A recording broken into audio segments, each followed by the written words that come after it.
What's up, guys? I'm back. Thanks for tuning in. I'm sorry I've been MIA for so long. And I do have a very interesting story I wanted to tell you all. And with all of the drone sightings over New Jersey and the congressional hearings about aliens and stuff, I think it's very fitting for the time. First, so I do want to talk about kind of why I've taken a break from making videos, even though I wasn't super consistent with them before. First, as you can see, I'm in a new place. I've moved recently, so I've been dealing with that. And also, I've been putting all my creative efforts into getting self-published. And I've recently put out my very first novel. It's called The Mortal Towers, if you can see it here. Yeah, I'm really excited about it. I finished this book a few months ago, and I've recently finished the second book, and I got it ready for publishing, and just self-publishing is expensive, so I've actually started a Kickstarter. So if you are interested, please, I would appreciate any kind of support you can give me on that.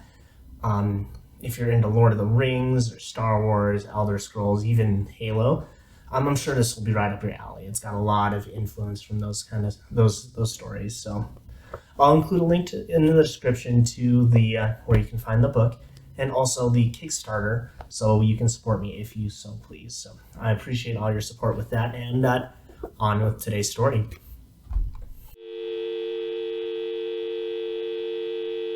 There really isn't much out there that gives me a feeling of ominous foreboding, but this is just mysterious enough that it gives me that feeling, kind of you'd have when you would talk with your friends about like conspiracy theories or ghosts and stuff, and you get this kind of weird feeling of not knowing what's going on. And this story gives me that feeling, and it's been a while. There are innumerable tales of creepy phone calls, from prank phone calls to actual criminal activity. However, back in February of 1993, an Air Force captain named Gary Sudbrink would receive a series of very bizarre phone calls that, to this day, have never really been explained or deciphered. Now, when I first looked into this, I thought it was just another run-of-the-mill strange phone calls thing that's going on. And it's weird for sure, but nothing really stood out to me. However, the more I looked into it, the more I looked into Gary Sudbrink, his father, his uncle, his brothers, the more bizarre things became. From doppelgangers to aliens to potential government cover-ups. Gary Sudbrink was an Air Force captain stationed as a pharmacist in San Antonio, Texas. In February of 1993, he decided to take a trip to Long Island, New York, to visit some friends and family. He wanted it to be a surprise, so he didn't tell anyone he was leaving.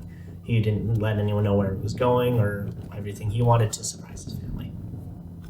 Now, as he was packing up, he heard a large noise outside of the place where he was living, and he looked outside and he saw a helicopter flying overhead. That was strange because it really wasn't a place that such a vehicle was supposed to be. It was flying fairly low. He grabbed his glasses to get a better look. He saw that it had gained altitude extremely fast, but he again thought nothing of it. It was just kind of strange. So he went and finished packing and went to the airport. While waiting to board, he was approached by a slender man in an overcoat. The man told him he worked at a nearby Air Force base, and he began to ask for information about Gary and jotted everything he could onto a little notepad. He claimed he was doing a survey for a business he was starting.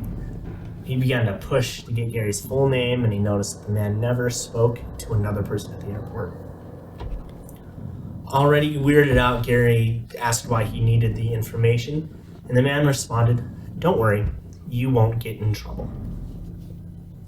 When he boarded his plane, he took his seat next to another man, and they struck up a normal conversation while they were waiting for everything to be ready for the flight to take off.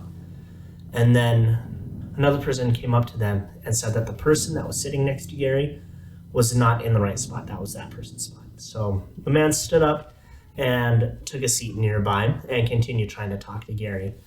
And he also began asking weird questions like where he was going, what his name was, and when he'd be getting back home to Texas, which I couldn't find anything stating if he had mentioned that he was coming or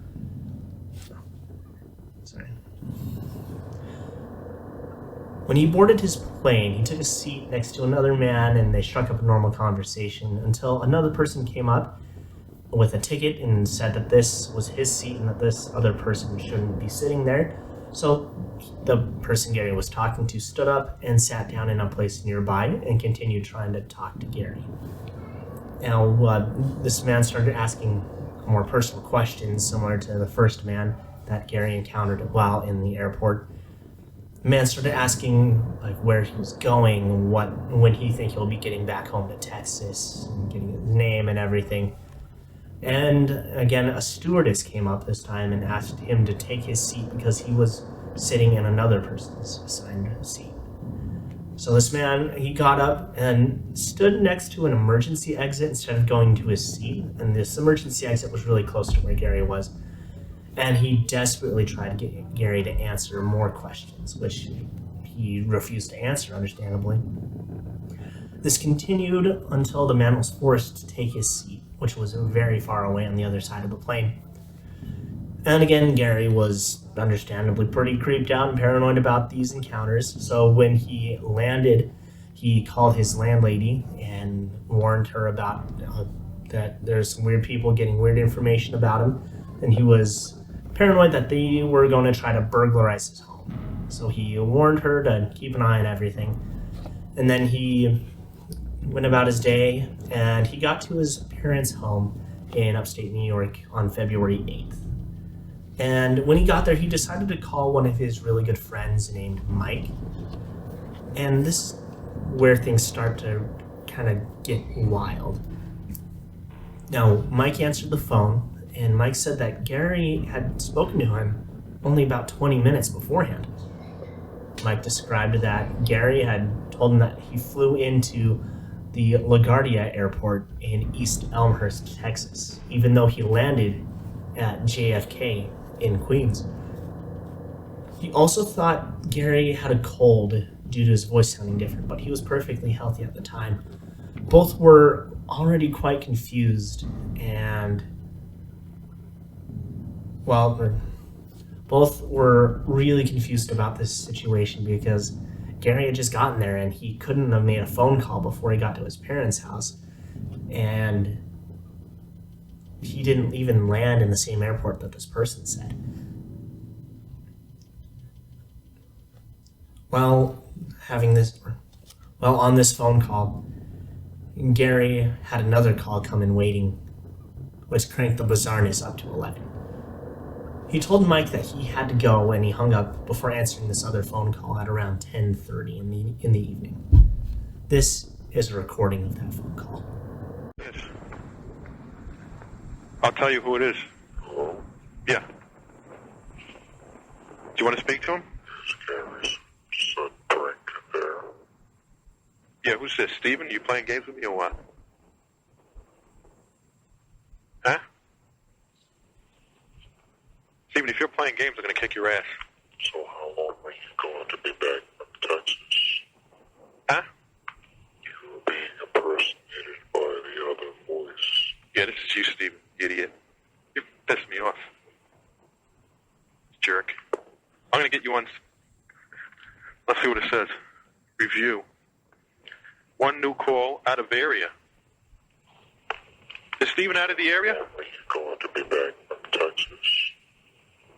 Wait, say that again? You were being impersonated by the other voice. Wait, hold on. Is Steven out of the calling area or what? What do you mean you don't know? He's in Queens. I don't know who the fuck. Hello? Hello? Here's Gary's Sudbrink there.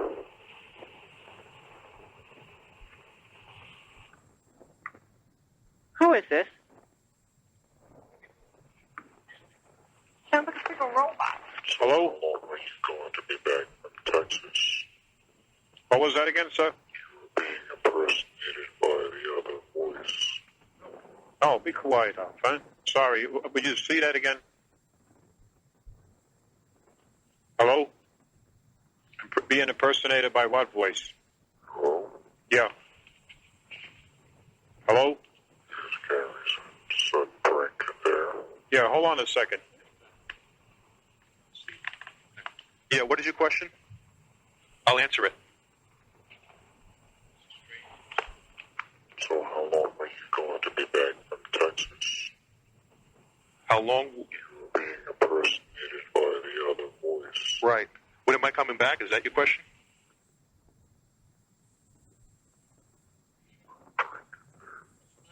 Okay, there was a break. Hold on. You want to know when I'm coming back to Texas? Oh, is that your question? So how long are you going to be back from Texas? How long am I going to be back from Texas? That question doesn't make any sense. By the other voice. Okay. I'll be coming back eventually. I can't tell you when. You should know that question, the answer to the question, because you seem to know more about me than I do. You know what I'm saying? Are you an intergalactic person? Are you a space alien? Sounds like you hung up.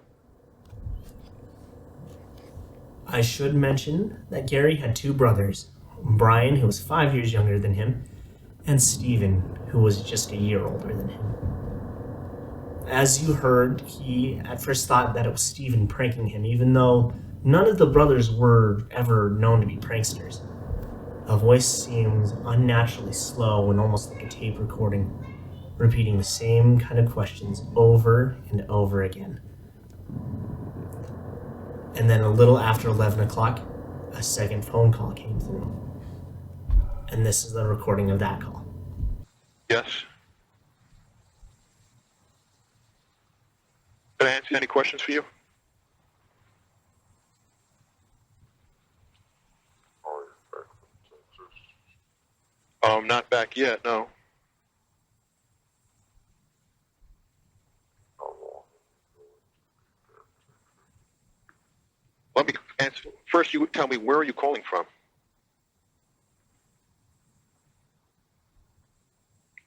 Very simply. Yeah, why don't you tell me where you're calling from? Who is this? What do you mean, who is this? You should know who it is. It's me, Gary.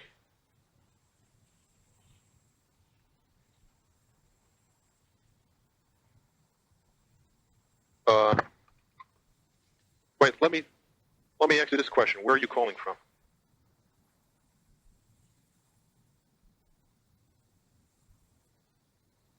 Okay, I'll be back. Excuse me?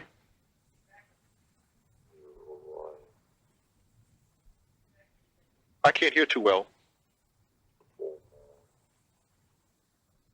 Yeah, there's a full moon out. That's true. Could you identify yourself?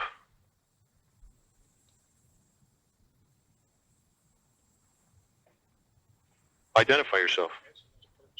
Why are you calling me? Excuse me? I cannot hear too well. Hold on, let me switch phones.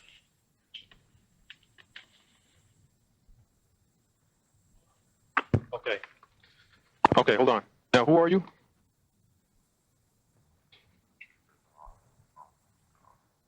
Keep an eye in the sky, he said. Yeah. Shh. Okay, hold on. Say that. Repeat that again. Please repeat. Okay. Near Orion. Oh, tonight or just when? The full moon.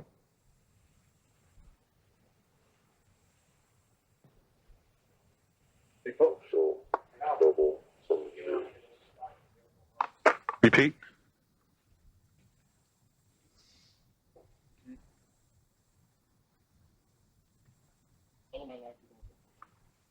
Okay, repeat last word. I'm hearing static. He hung up. Now, Gary's father can also be heard talking during these calls. I should note that Gary's dad and uncle had had a UFO encounter only a few weeks prior while on a trip to West Virginia. Both his father and his uncle were both fascinated with UFOs.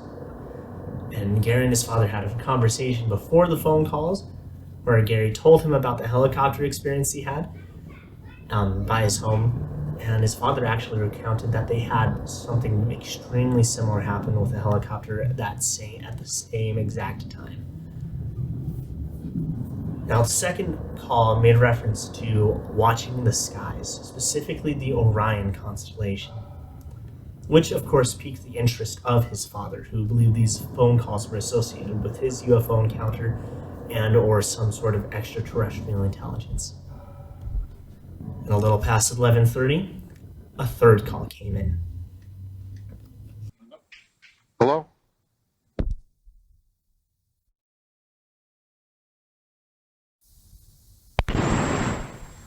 Okay. Yeah, it's taking time from the door. Who is this?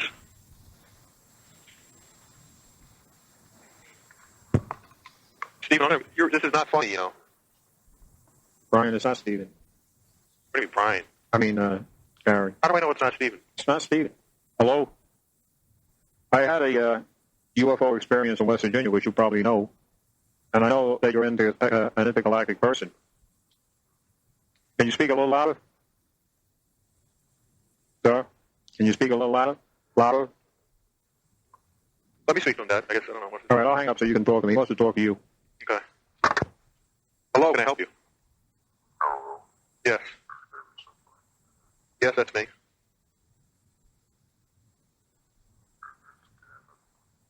Yes, could you please identify yourself?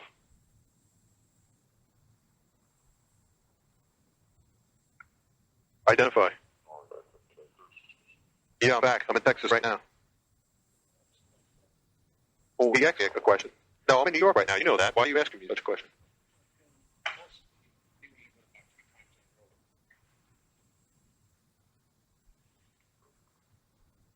Yes. Stephen, if this is you, I swear to God, I'm going to be pissed. Huh? I'm trying to listen to him. Excuse me?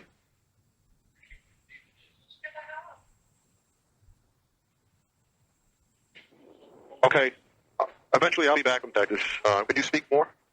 Please speak more.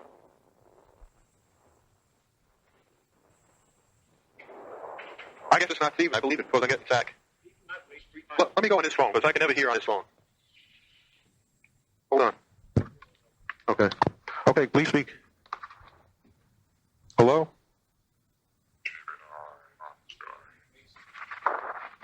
Okay. Should I go out right now? Right now? Okay, see, I'm not sure where Orion is now, but we'll go outside.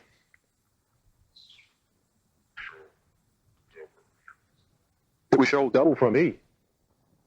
Repeat that again?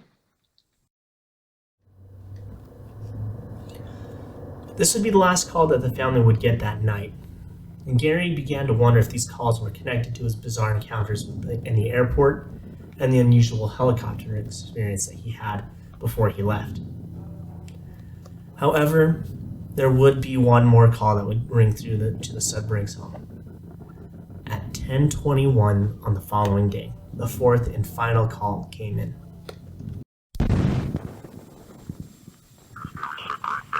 Yes, this is me. Can I speak?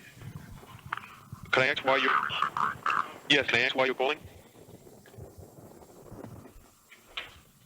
Can I please ask? Yes, this is. Yes, that is me.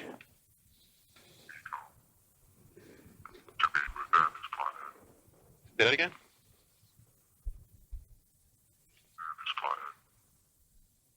Leave?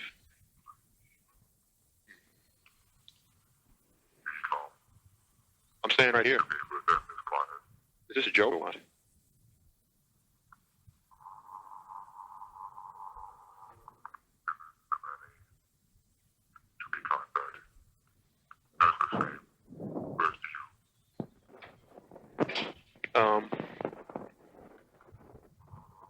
I had to think about that. I'd like to see you.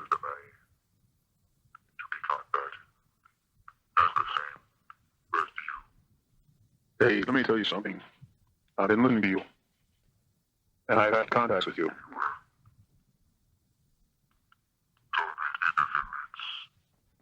Of interference? You have? Please explain what type of interference.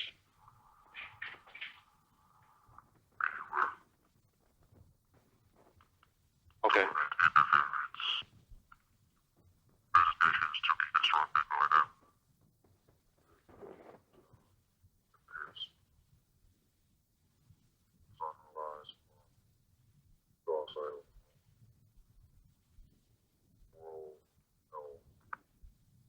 sun will rise from the dark side of the moon. Okay. What branch of the government?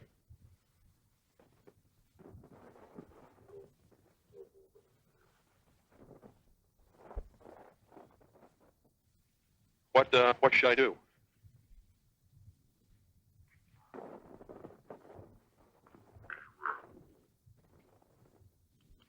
Government interference. Business nations to be disrupted by Okay. Is that good for me or bad?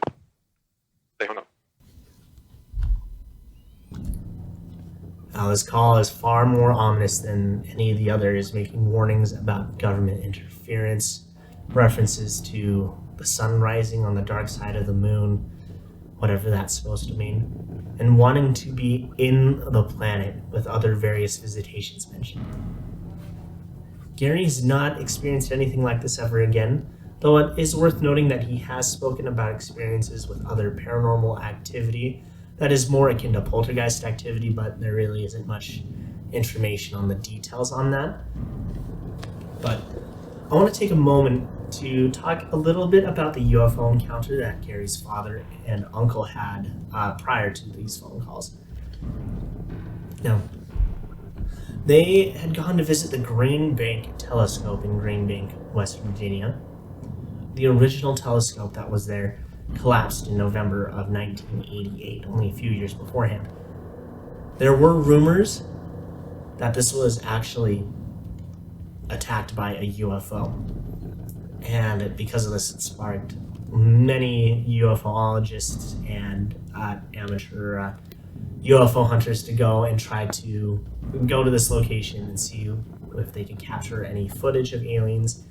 This is exactly what Gary's father and uncle had encountered. They saw something floating over the location. It was a bright light that moved around the sky. His father pulled out a camera and recorded the object for 4 seconds. I couldn't find any footage of that on the internet, so I don't know if it exists out there, but if it does, let me know in the comments and we'll look at that. And there is a version of the story that Gary actually met with his father after arriving in New York to discuss the encounter that he had at the Green Bank telescope. And they had gone to a UFOlogy expert to look into getting more information on it. However, this is mostly unsubstantiated, so I don't know if that actually ever happened. And to make things even crazier for his father and uncle, they both participated in the investigation of the 1992 South Haven UFO crash, during which they were given a VHS footage anonymously of this crash, and they passed it on to a person named Preston Nichols, the author of the Montauk Project conspiracy.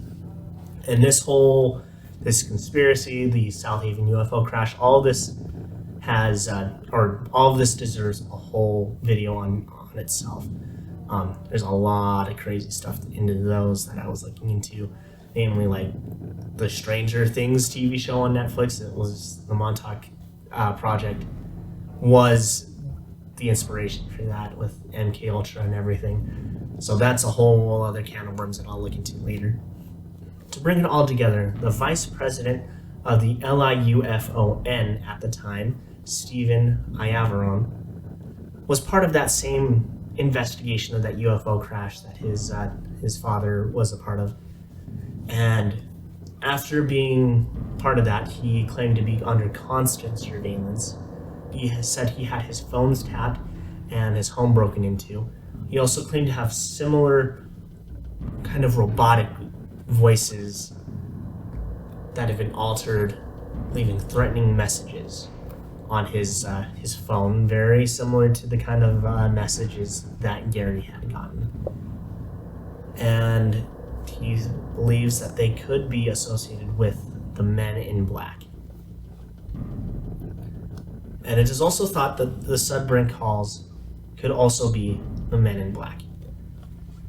Now, quickly, the Men in Black, not the Will Smith films from the 90s. They deserve a video all by themselves as well. But the gist of it is that they are either some kind of government agency or extraterrestrials pretending to be government agents who appear to people who have had encounters with UFOs and aliens. Their goal, though mostly not understood, seems to be to gather information on these encounters, possibly keep these witnesses silent. Reports of encounters with men in black often state that they talk with deep, robotic voices, just like the phone calls that Gary had received. They have a whole lot of other weird things about them that are really, really hard to explain. And again, maybe I'll do a video on those in the future. Let me know what you guys think. But could this have been an encounter with an extraterrestrial being pretending to be a human, or men in black, part of a government scheme to get to Gary's father and uncle? Or is this one heck of a hoax or a prank? I am inclined to think that this was probably a prank. I try to be skeptical and look for the least complex answer to these things, the most likely scenario. But there are so many other bizarre situations and encounters that seem to have connections to this, and it makes me wonder if there's something more here.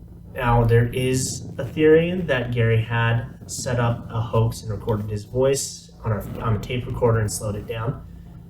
And people have sped up the recording to see if it is the same. When it's sped up, it does sound like a normal person, but it doesn't sound quite like Gary. There had been an analysis done on the two voices, Gary's and the caller's, and the analysis came back saying that there was only about a 30% match to his voice, and they determined that it was not likely to be the same voice. It could be someone that he knew, but that's something to think about. But that doesn't explain any of the other strange encounters or events that preceded the calls. One such event was actually experienced by the aforementioned brother Stephen. About a year prior, the family had gotten together in Long Island, New York for a wedding. Stephen was driving there, and he claimed to drive alongside a car, and it looked like Gary was the one driving it. He was certain it was Gary that was driving it. Those looked identical to him. But when the driver of this car next to him turned and looked at him, his face was definitely Gary's, but it began to twist and contort in unnatural ways. It was changing. It was really, really bizarre. It was hard to understand what was happening. On top of this, Gary didn't even have a car to drive at the time. He relied on other people to drive him from place to place, so it could not possibly have been him. It's particularly chilling to me when you look back to the first call, when it says that Gary is being impersonated by the other voice. Was there something that was pretending to be Gary? Was it some sort of extra-dimensional or extraterrestrial being that was trying to mimic what Gary looked like, but not quite getting it right? I don't know. This is giving me Mandela Catalog vibes. That ARG that I may do another video on later, but yeah, the whole doppelganger thing really freaks me out. Anyway, it's hard to say that Gary faked everything as well. He told very few people about what happened, and he was generally really quiet about it. Not normally a behavior that's associated with people faking these things, because when they fake it for clout or money, something. They fake it and they try to tell everyone they can about it. But Gary, for years, was very hush-hush about it. He did get more interested in UFOs and other UFO-adjacent subjects, including the Men in Black. And he went to a conference, I believe in 2003, and he met with someone that he told the story to, and she began to share that story around with people, and that's kind of how this story even got brought up. So I'm not inclined to think that this is something that he faked, because if he did, he would have told people immediately about it, but he kept really quiet about it until he thought he met someone he could tell that story to. and that person was the one who shared it. So I don't know, that's basically it. There hasn't been any other strange encounters really with aliens or weird phone calls or anything that Gary has reported. And yeah, let me know what you guys think. I'm genuinely baffled about all this, and yeah, let me know in the comments what you think, what kind of theories you have, or if you've had your own personal encounters with these kind of things.